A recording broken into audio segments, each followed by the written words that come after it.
Yo, yo, yo, yo, yo. Welcome back to the Two Goat Show. We're your hosts, Mariah and Steph. Steph, happy Two Goat Thursday. Good to see you. Good to be back. How you doing? I'm good. I'm good. Good to be back for sure. Excited for this week's game. Hopefully it's a dub. You know, just living life. Yep. Um, yeah, after last week's game, like I think we could all use like just go in there and kick their ass this week. Like we all need it. The team needs it. Like get the vibes back up. Let's get this thing turned around and rolling, Steph. Chat, what's up? Happy to go Thursday. Hope everybody's doing great. Hope everybody's healthy, happy, all that good stuff. I was going to go on to some more H's, but this is a family friendly show at the beginning, so we'll keep it PG for now. But I hope you guys are awesome, besides, the 49ers losing. But hey, Steph, we might be getting back some players, some important pieces should be coming back. But before, like, I don't even want to spend, that much time talking about the game last week. Like, I'm just over it. I'm sick of the Rams. I'm sick of their fans. I'm sick of everything that has to do with them. Um, I figured, since we're about the halfway point and obviously, some news or quarterbacks possibly most likely playing this week might get, a wide receiver back, like things, could be turning around, Steph. So we're about at this halfway point. So just like give me your thoughts on how you feel, like where you feel the 49ers are right now, where they're going, how you feel about the season so far, whatever thoughts you want to give us about how you're feeling about the team at this halfway point, Steph. Yeah, I think the defense has been depleted by injuries, and I think the fact they didn't address that at the deadline, although they did bring in some guys, Keon White and Clinton Farrell.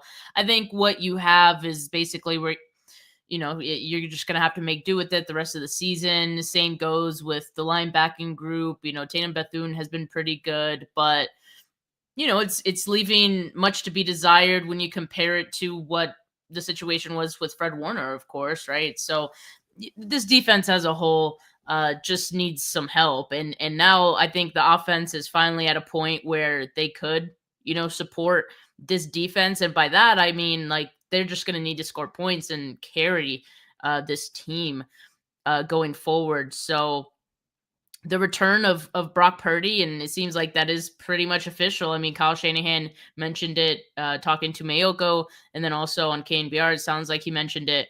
So he's going to be starting on Sunday, making his return.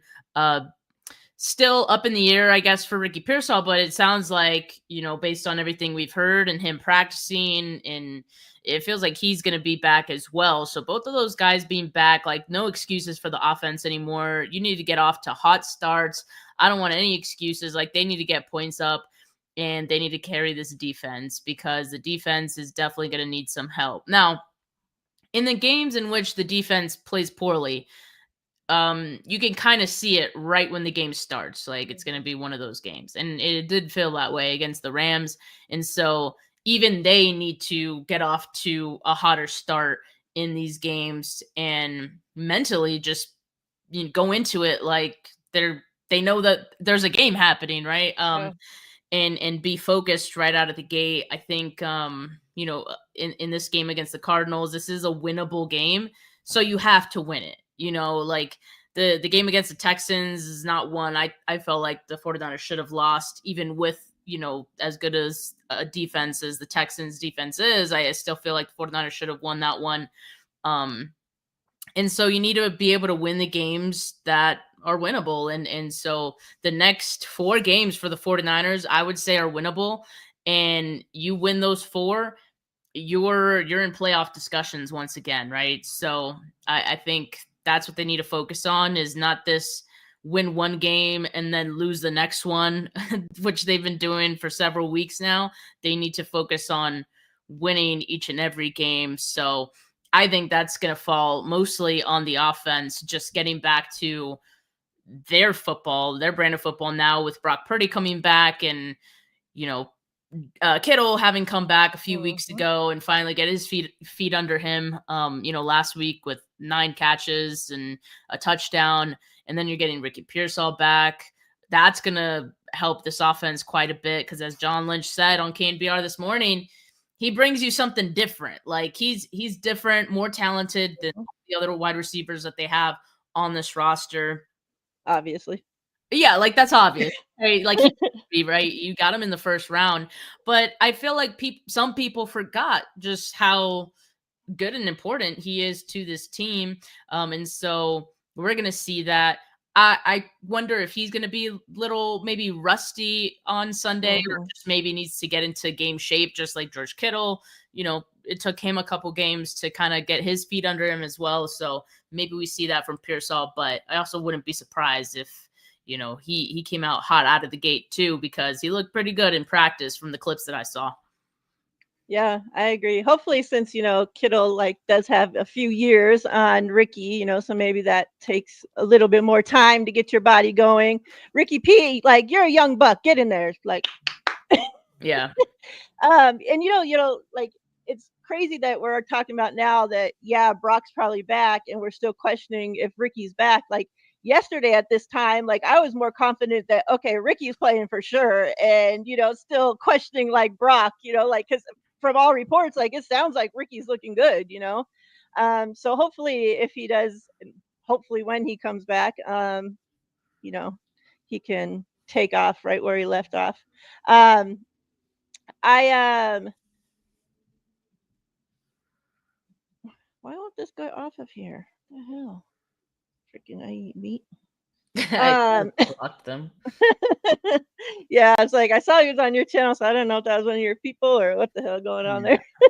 no. um so yeah, I don't know. There's been this season has been such a crazy ride of emotions, up until this point.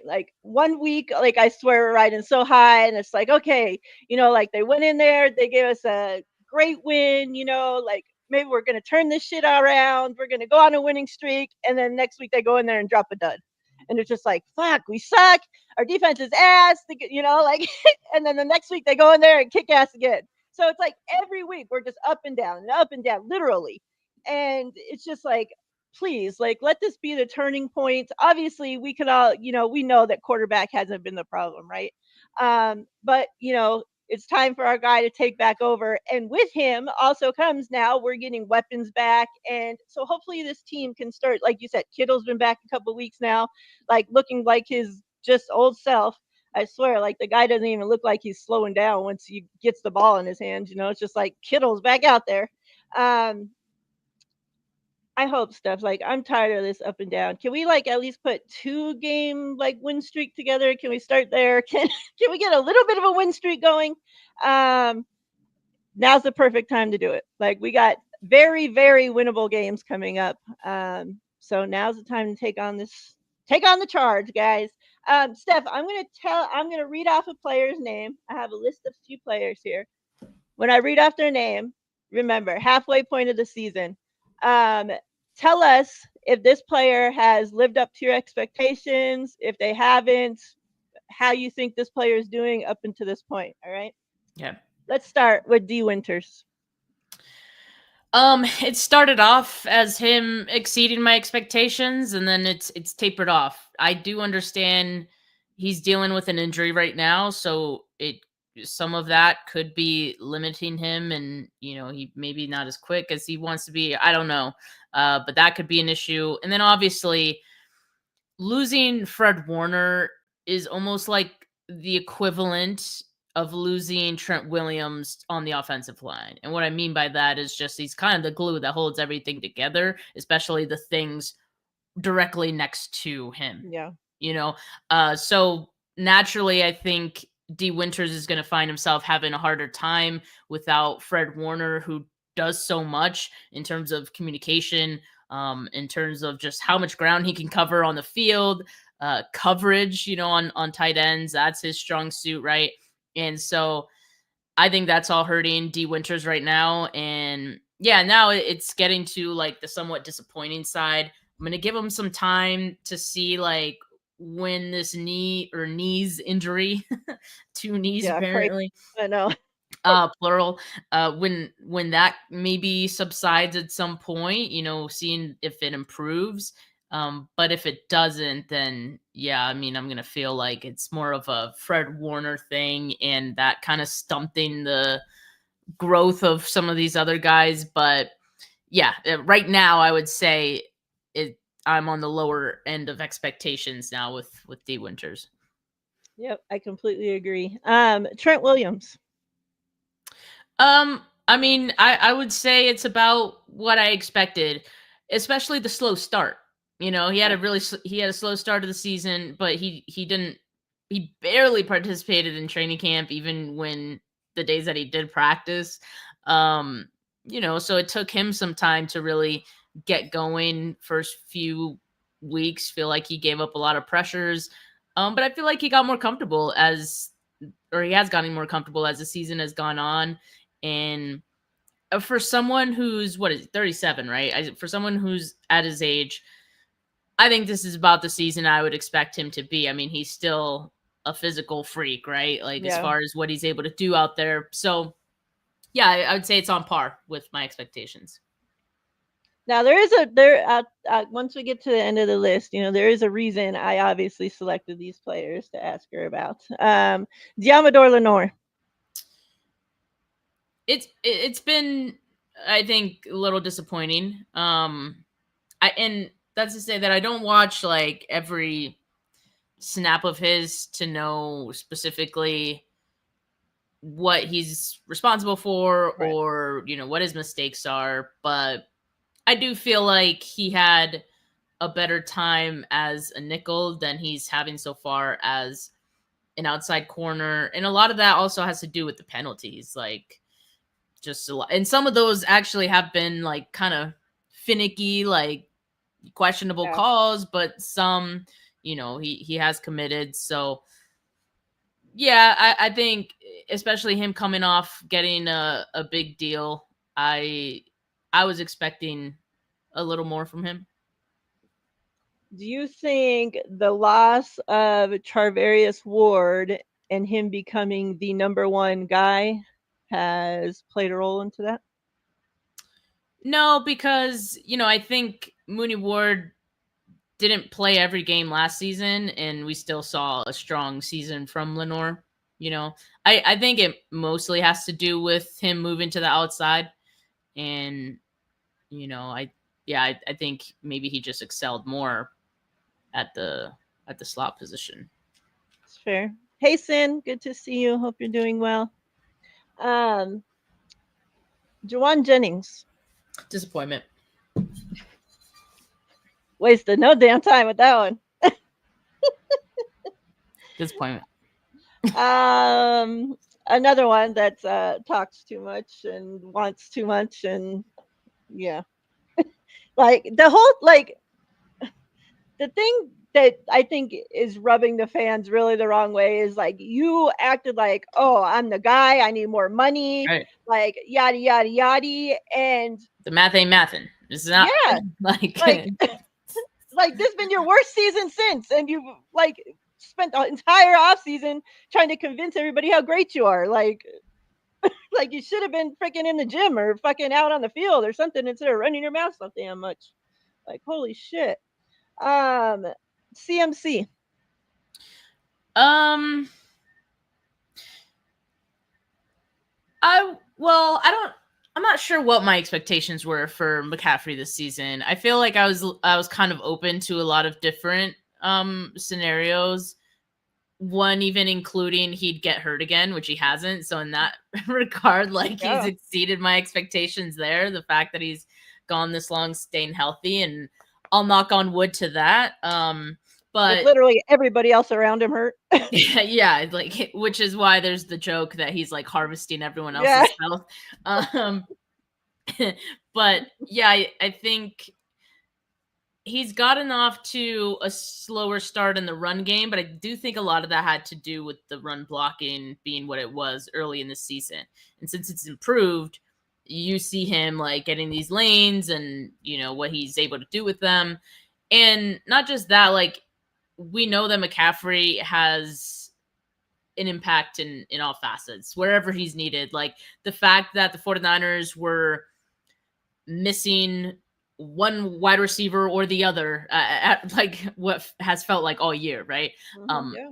and for McCaffrey to essentially step in as a wide receiver much of these games and excel as such, I think that has exceeded my expectations too. Just like maybe like the role that he's had, and he's always done these things well, but just the fact that he's been called on to do this more and step up in that department, and he's delivered. I would say I'm not that I'm surprised. It's just that, yeah, this is not the kind of season that I think I was expecting him to have, where it's like it feels very split, right? He's been more productive as a pass catcher than a running back so far.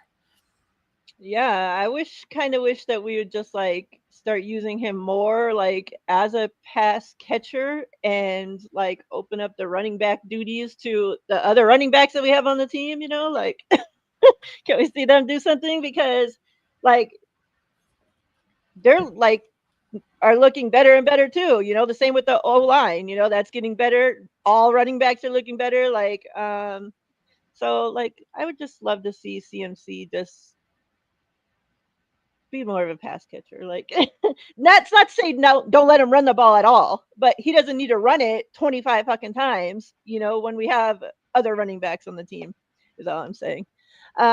Especially since he's doing so well, like as a pass catcher, like extremely well. Um, Juice. I don't think about the fullback, so I don't. I wouldn't say I had any Kyle expectations said for you him. better think of him like a tight end, all right? I don't know. He just said that yesterday. I'm neutral. He said you better treat him as a tight end stuff. It's not a It's freaking crazy. fullback. Tatum Bethune. Exceeded. Yeah. I agree. I agree. Renardo Green.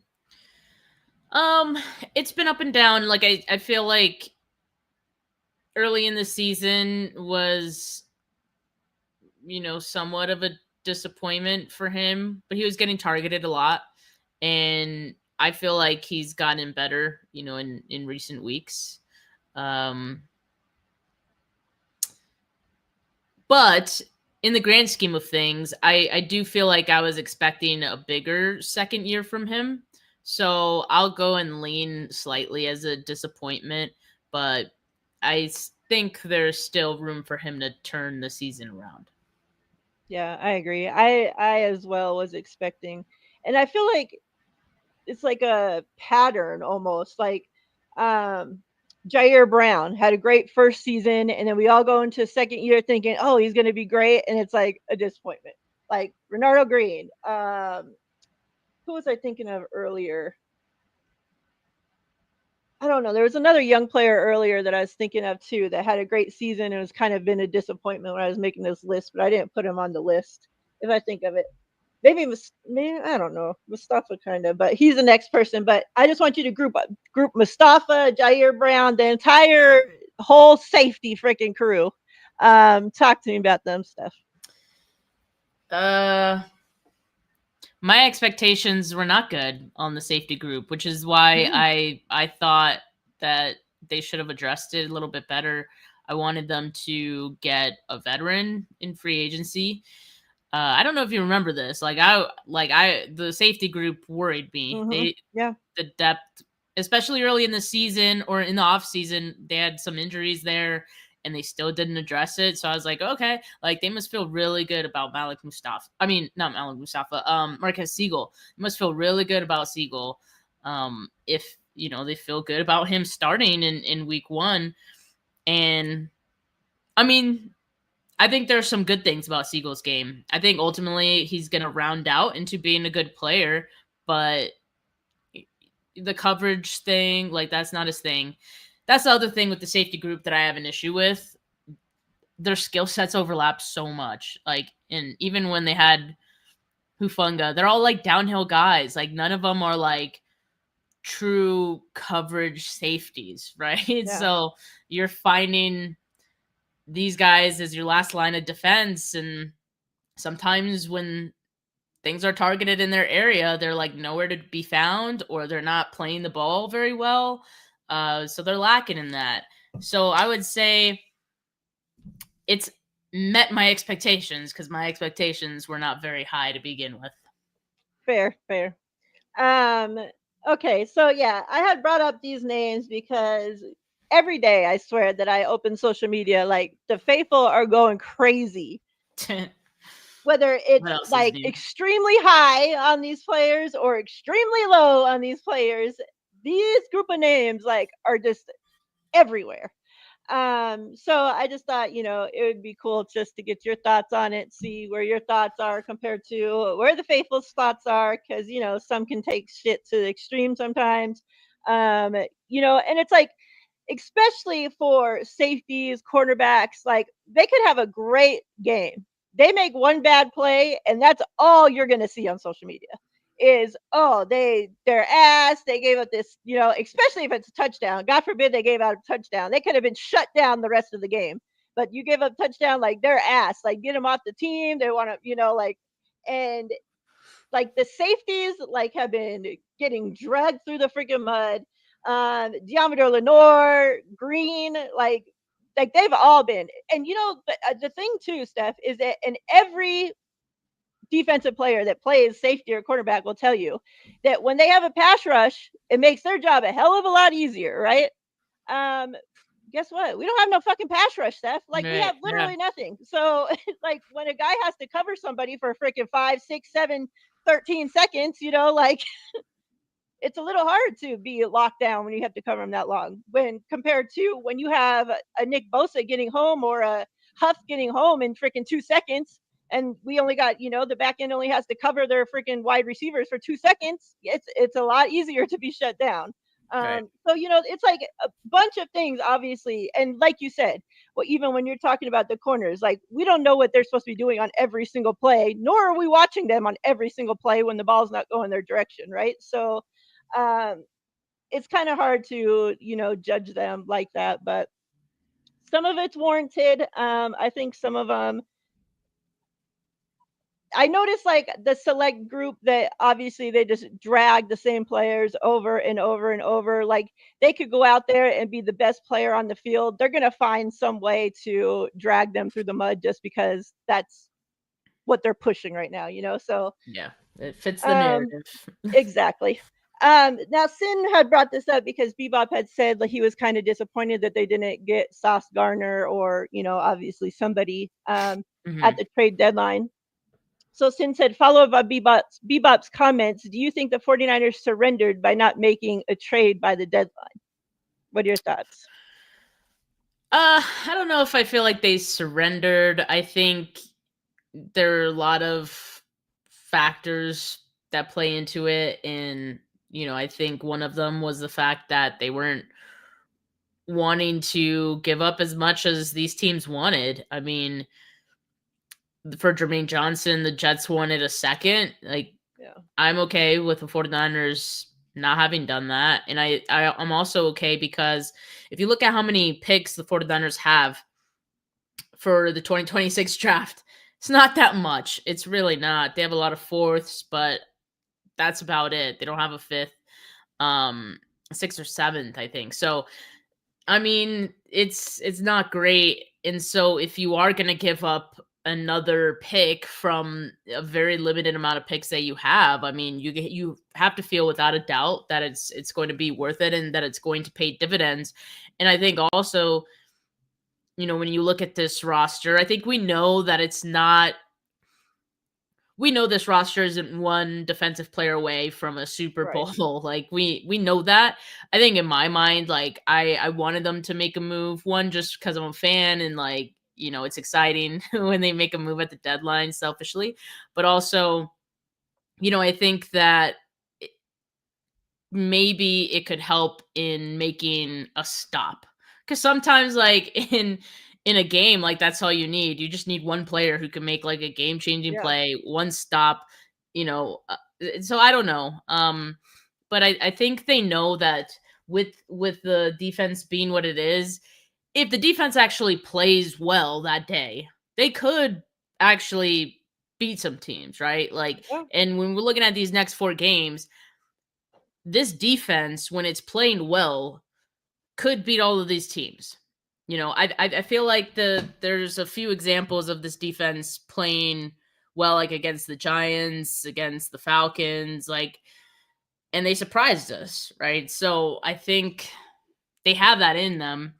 So I'm not too, surprised that the 49ers looked at it and said, we can do enough, with what we have. We know we're not a Super Bowl team. But we do want to make sure that we have a foundation and that we could build off of this foundation next year with the amount of picks that we have. So I think that was important too. Just keep it next year in mind too. Yeah. And with this Sauce thing, like if the 49ers were to give up 2 firsts for anybody, the faithful would have lost their minds for that too. Yeah, I mean, it would have been, as always, you would have had both extremes. There would have been people who like love it, and there are people who would have been like, "It's awful." Maybe for a defensive John Lynch. but for Yeah, a cornerback, like I can't, like I just can't see it. If cornerback was our only need, yeah, and that's where I'm at too. Now, say we didn't have any of these injuries and Nick Bosa would have been the only player that we would have lost. We still had Fred Warner. We had all the rest of our guys, the rest of the D line, and we just needed that one game-changing guy that, like you said, that comes in there, wreaks havoc, that makes plays when he needs to make plays. Then I'm okay with the 49ers going out and making this big-ass trade at the trade deadline to get a D end in there, right? Because now you are just that one player away. But yeah, once you have this player go down, like you can't replace all of those guys. Like, so why are you going to go out and give up your future to trade for a guy that ain't going to make a difference anyways? Like, yeah, exactly. like, why are we giving up our future picks that we can use to hopefully make the team better next year? When our guys are back healthy and we have a better shot, like, and I'm not saying just give up on the season because our guys are hurt, but like you roll with who's there. Like, you don't go out and spend and give up your entire future for players that you ain't going to make it to the Super Bowl anyways. Like, let's be honest with ourselves. Yeah, you know, especially with the way some of these other teams are playing. Like, come on.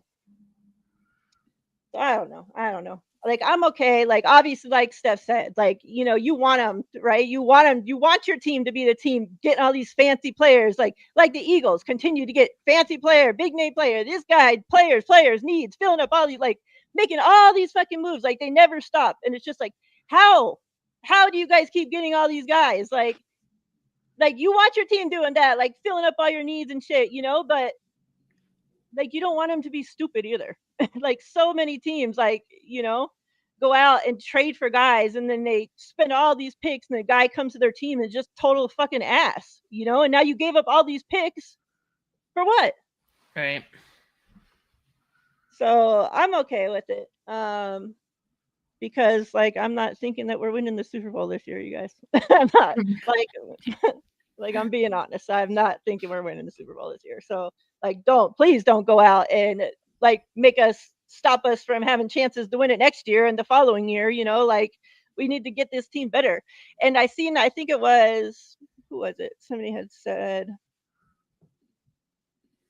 do y'all think this is our rebuild year? What's up, Bobby? I don't think this started out obviously as a rebuild year, but like we just talked about, once you lose a Nick Bosa and you lose a Fred Warner and you lose, it just becomes like they're just trying to like keep their head afloat and put something together and try to be competitive. Like, I don't think they're looking at it and saying, oh, you guys, this is a rebuild year. And I honestly don't think it went into that. Like, I don't think they went into this season. Like, I think they went into the season thinking they were going to be competitive.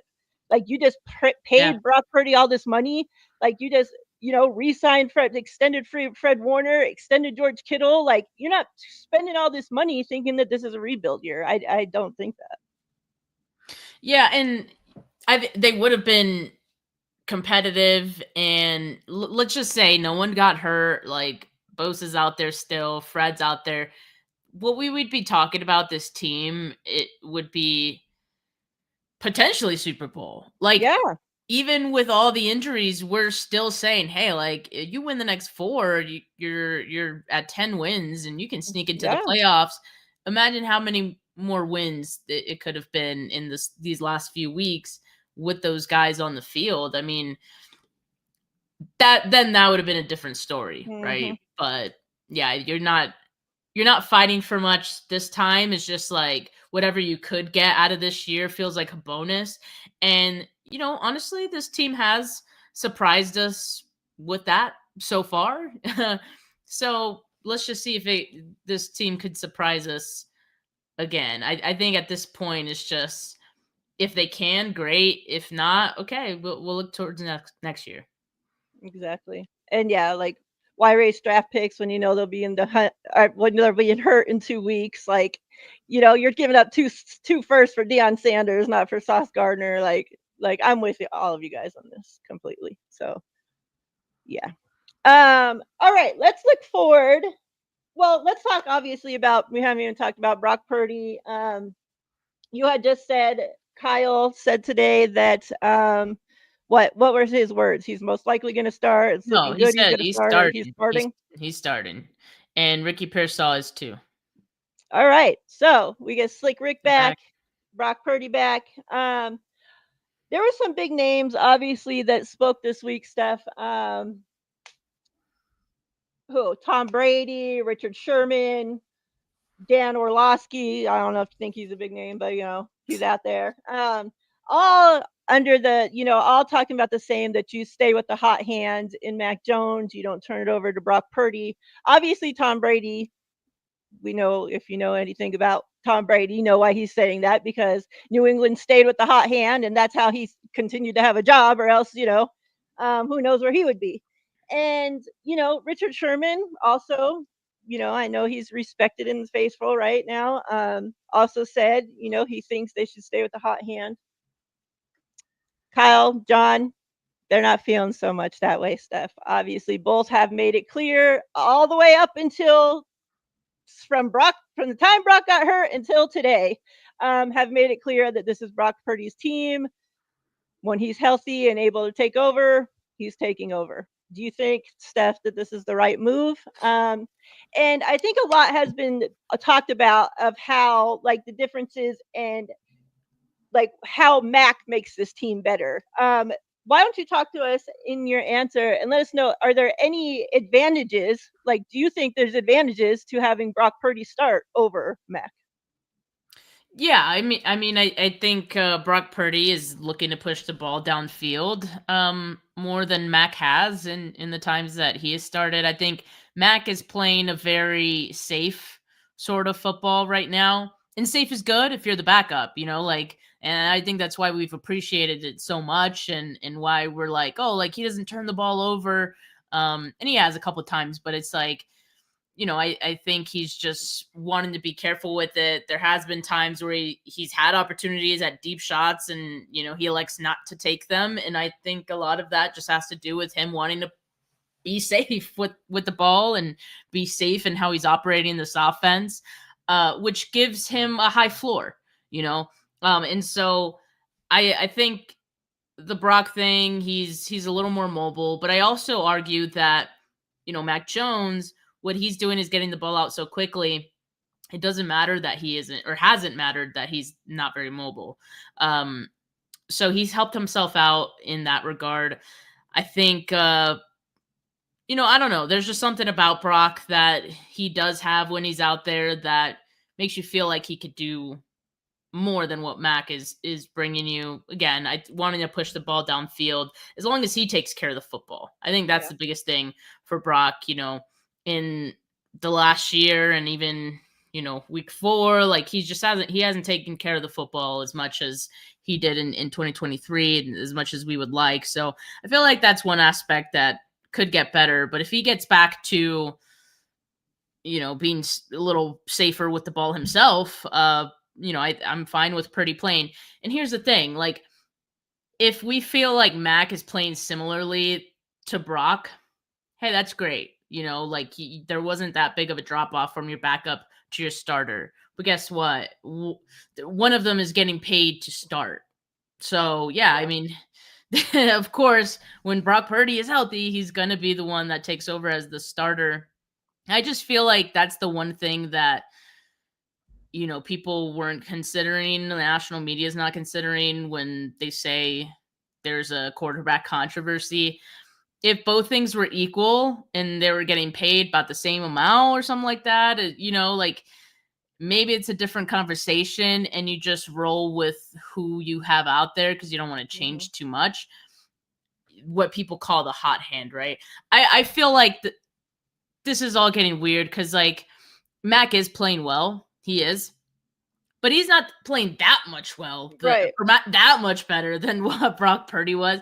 If he, like, just came out and blew Brock out of the water and it was exponentially better, then we have a conversation. Like, then Yeah. it's real. You could maybe make that case. And even then, like, you might still go back to the guy you're paying so much more money.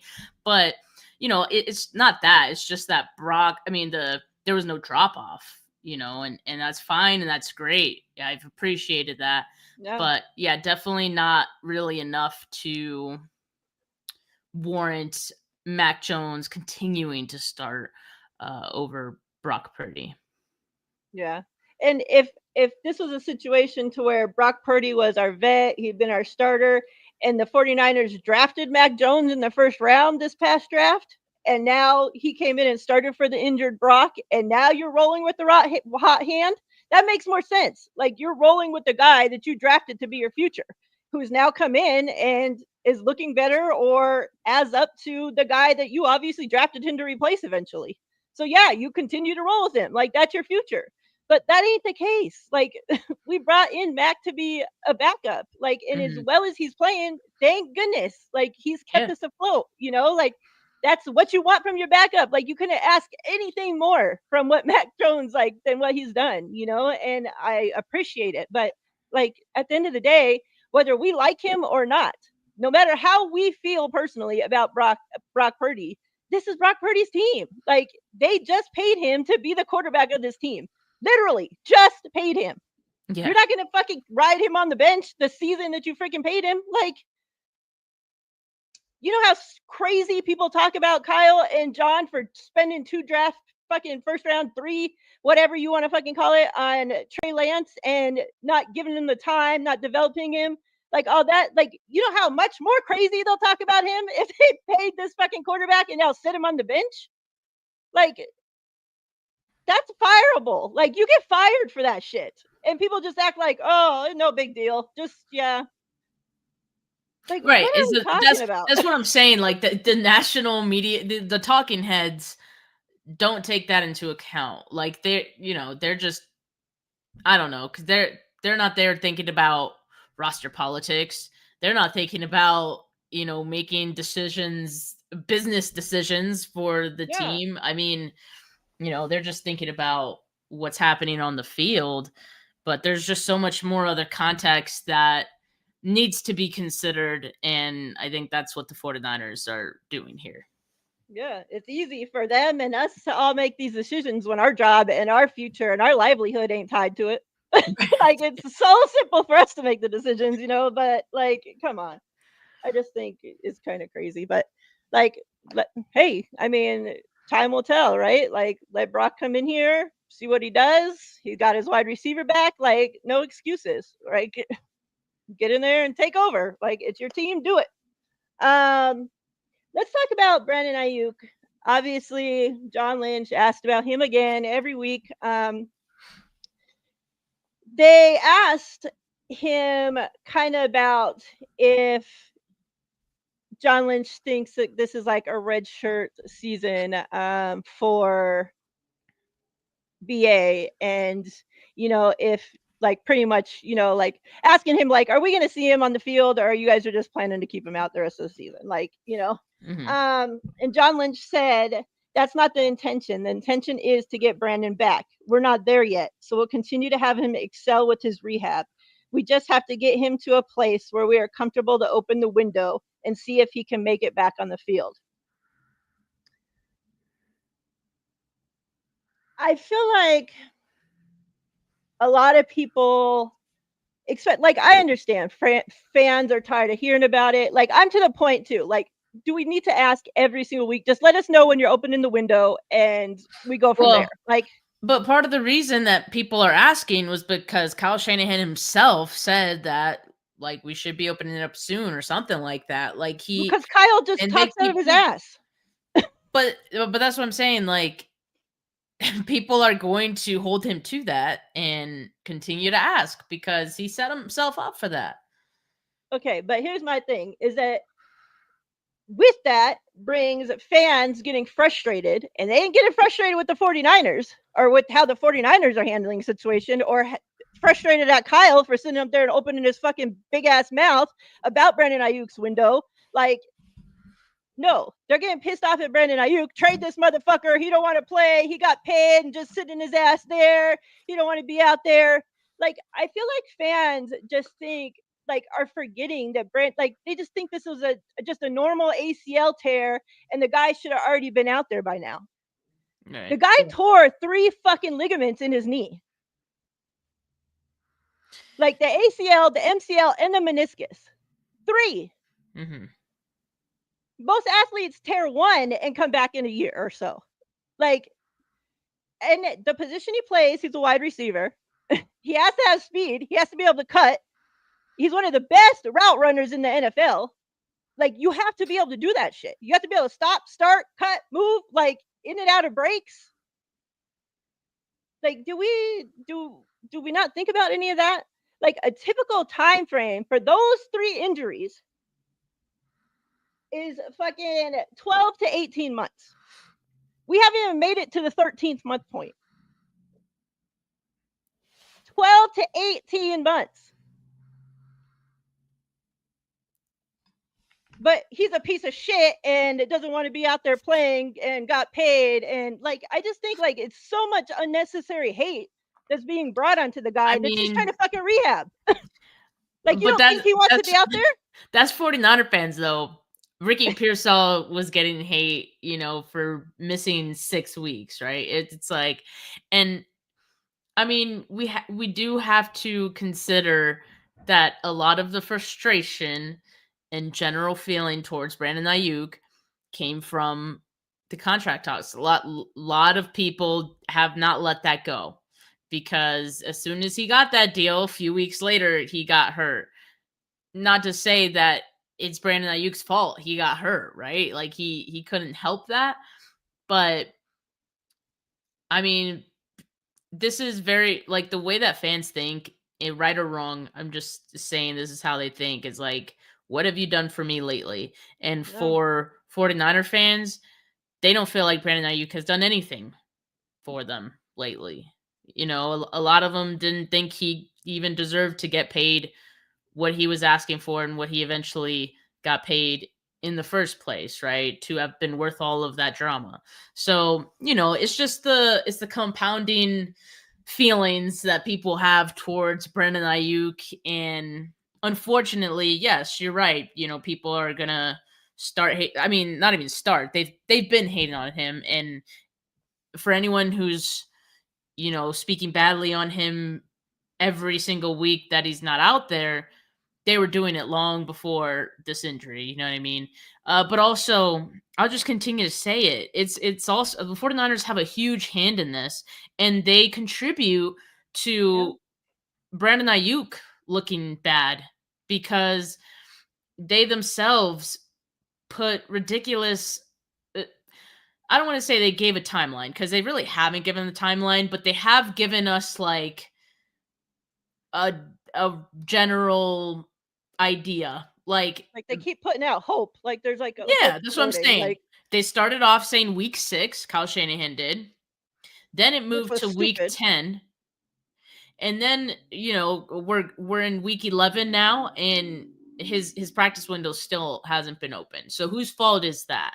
And Yeah. that's why I'm like it's either they're making stuff up, which I don't think they are, or like because Kyle's getting this from somewhere in the building, like whether it's the training staff, rehab staff, I don't know, whoever's responsible for telling Kyle the timelines. they have done a shit job. Like this year, it's been awful, Yeah. awful. And Even not just with beyond, Brandon. Like not just it, with Brandon. So yeah. that's what I'm saying. Like something is so off in what they're communicating versus what these timelines actually end up being. Mhm. And so I think that's kind of the root.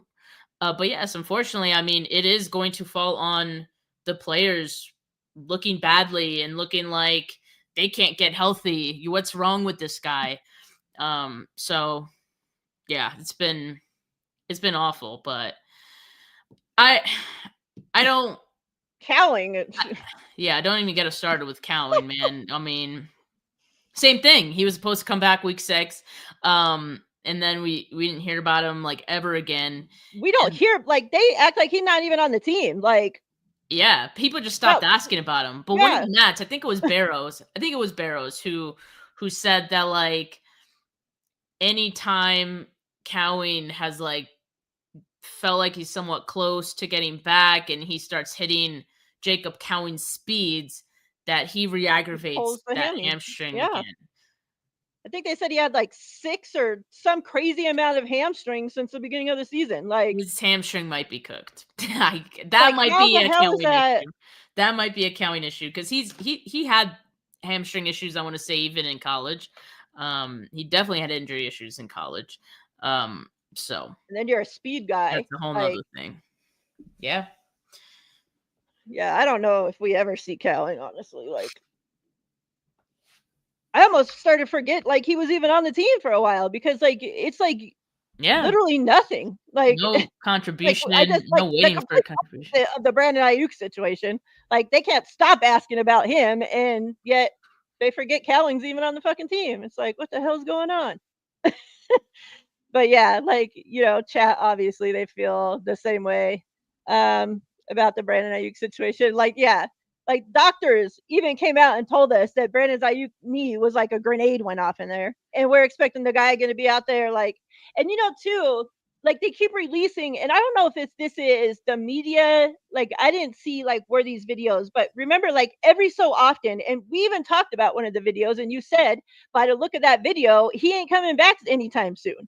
And even the Yeah, fans, though, if you go back to that video and look at the comments, the fans are like, "Yes, BA's almost back. He's going to be back soon. He's," and we're all excited. So like, you're putting out whoever's putting out these little clips, 5, 10 fucking second clips of Brandon Ayuk running down the freaking field, jogging. I won't even say running, jogging down the field, not cutting, not jogging down the field and catching the ball, and it's making fans think that he's going to be back soon. right. And Yeah, yeah.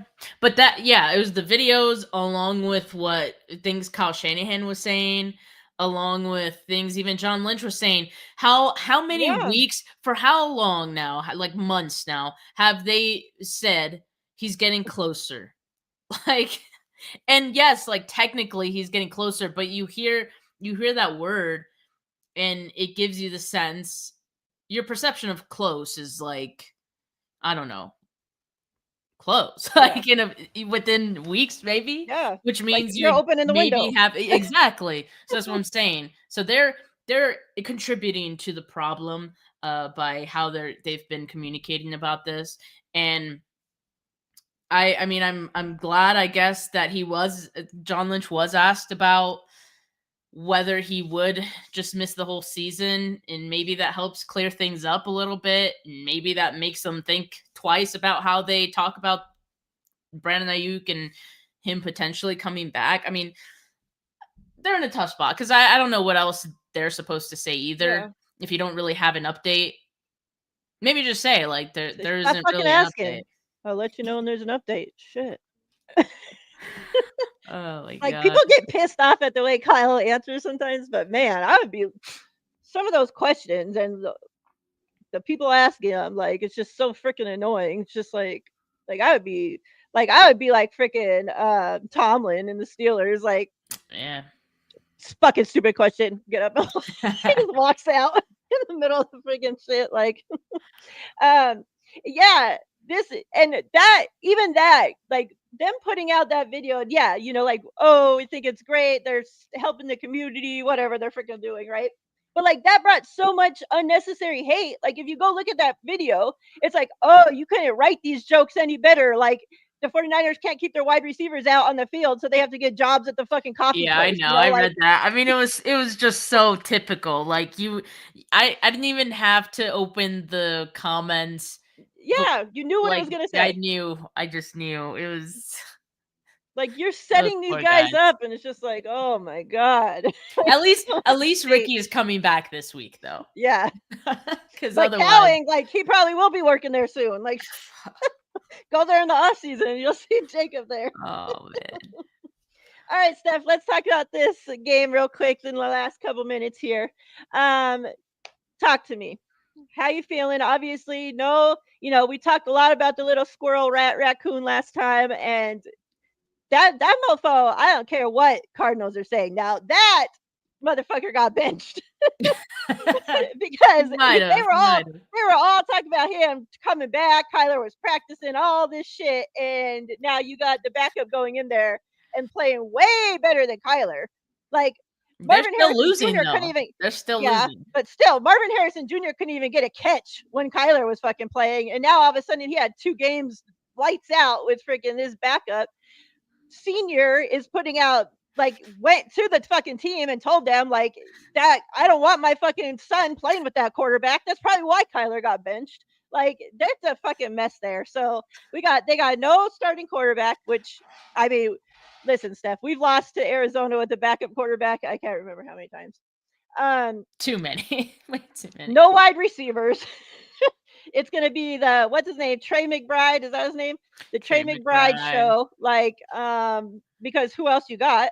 They got Michael Wilson, who, out of Stanford. I liked his game, but he's not their wide receiver one. Um, Or two. but all this like should not be a reason for the 49ers to think, oh, we got this. Like you just can't go into this game thinking that it is going to be easy. And so again, like they need to come with the mindset that, we need to set the tone early and we need to do what we need to do.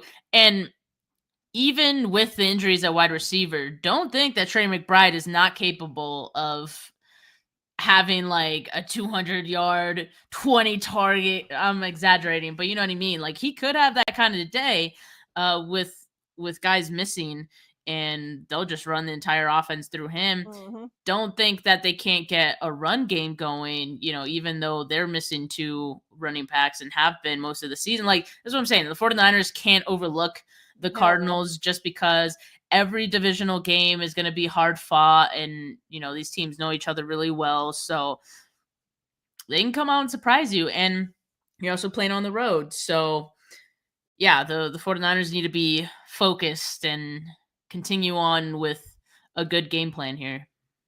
Which I'm actually glad the 49ers are playing on the road this week because by the looks of it, California is getting a shit ton of rain, and that's the last thing we need is Brock Purdy coming back playing in the rain. Like, please, God, no. Dude, if this week was a home game, they would have probably just waited another week. That's so yeah. It ended up bothering them after Friday's practice. So, oh my God. Thank God it's in Arizona. And this is the first time, Steph, this season that our opponent's injury report has been longer than ours. Can you believe that? Well, that's because we have so many guys on IR. It's like, yeah. Who else could get hurt? Our third string unit is actually healthy enough to not be on the injury report. So hey, that's good. And they said every guy that is active, is active on the team right now, did participate in practice in some form today. So hey, I take all the great positive health. Since we didn't talk about last week's game, after last week's game, us getting through the game with no injuries reported the next day, and now us making it through this entire week, like. Well, I don't know. Lenore got added to the to the injury report with the calf issue, but are you fucking kidding? I don't know what that is. This is now 2 weeks in a row that we can't even make it through practice. Like this team, oh man, my good Lord. they never cease to amaze me. But he was limited, so it's not like it was a do not practice. Well, we'll That would have see. been more alarming. We'll see how he feels tomorrow. Yeah. So yeah, like obviously you can't look at Arizona, lightly. Yeah, with all the injuries. Well, we have a shit ton of injuries and are playing like shit too. So, um, hey, um, and yeah, I mean, division game, like I said, we've lost to backups there before. So, and whoever said about the PSD, whatever from Colt McCoy, like, I'm there with you. Like, trust. Every time we play Arizona, and there's even a percent chance the backup will play, I'm like, no, please let the squirrel play instead. Like, come on. Like, not too many times are you begging for Oh the starter to man. play instead of the backup. Um, but yeah, how you feeling? You think what's your score prediction, Steph? Give it to me. I think the 49ers offense is gonna dominate. I think they go 31-19. All right. We need them to dominate. Chat. Indeed. Score predictions. What you got? What you got? Oh shit, I put 31-19 for mine. Damn it. You wish. You wish, because I'm gonna end Copy. up getting it right. Let me wait for this mofo to put his score prediction in there first before I put mine. Yeah, but Arizona plays inside a dome, so we ain't got to worry about the rain there. Yeah. I'm gonna go. Or do they keep it open because they're like, we know Brock struggles in the rain? Yeah, That'd be so imagine. petty. That'd be so petty. Watch like Brock's like he has like 2 touchdowns in the first half and it's raining out. And they're like, we should like yeah. They're like, let's open the dome. Look at Rob. Oh my goodness. The offense Very really bullish. coming to play. Holy shit. Very Brock bullish for this Purdy, he offense. could have the game of his fucking career. I'm gonna go. I want and I hope the 49ers offense actually comes to play. But it's like, is Purdy gonna have a rust? Is everybody gets a chance to work off rust except for Purdy, like Well, now that the run game is actually going, like they didn't have a run game in week 4, so there was really nothing to fall back on even then. So it true. wasn't even complimentary, and it was Brock, who, as we know, wasn't even 100%. Now, like you expect that Brock's close to 100% or just about at 100%. And you do have a run game now. So I think they could probably lean on that a little bit more. And so it doesn't need to all fall on Brock in this first game. Um, yeah, or like if he does have to pass, you make things kind of easy for him. We'll see though. We'll see. I'm gonna go 33-23 49ers. Okay, it's kind of close to mine. Kind of close, but it ain't the same stuff, okay? Don says 33-15 49ers. I like that. Sin says Arizona's better than the injured Niners. The healthy Or is Arizona she or saying they're this? more injured? Oh, I don't know. I don't know. Arizona more. Oh, Arizona's. I don't know. Sin, you got to spell shit out Sin, for us. Come on, Sin, we can't do this translate. greater than, less Trans. than. Like, I ain't in third grade, Sin. Come on. We need translation here. I just Arizona's just such a scrub fucking team, and I just get so pissed when the 49ers go in there and let them fucking beat us. Like at least the Rams, the Seahawks, like if like you Yeah, it's lose to like them and that. I You hate it get it. because I hate them, but at least they're good, like That's what I mean. Like, Arizona, it's just like you're losing to little fucking scrubs of the fucking division. Like, yeah, it would be inexcusable, especially after last week. So, agree. All right, Steph, what else you got going on? tomorrow got my preview show with KP and Desi. Definitely going to be asking Desi about what to expect from Brock Purdy and Ricky Pearsall in their first games back. So make sure you guys tune into that tomorrow. Steph 49K on YouTube and all social media platforms. Yep, make sure you like, subscribe, follow, all that good shit. And Steph and I are here every Thursday, 3 Pacific time, same place, same time. Chat, we appreciate you all. Thanks for being awesome, amazing that you guys always are. Nate just made it 35-25 Niners. Um, I hope you guys have an awesome weekend, awesome week. Stay safe. If you guys are traveling to the game, be safe. And yeah, we appreciate y'all. We'll see you guys next week. We out of here. Peace.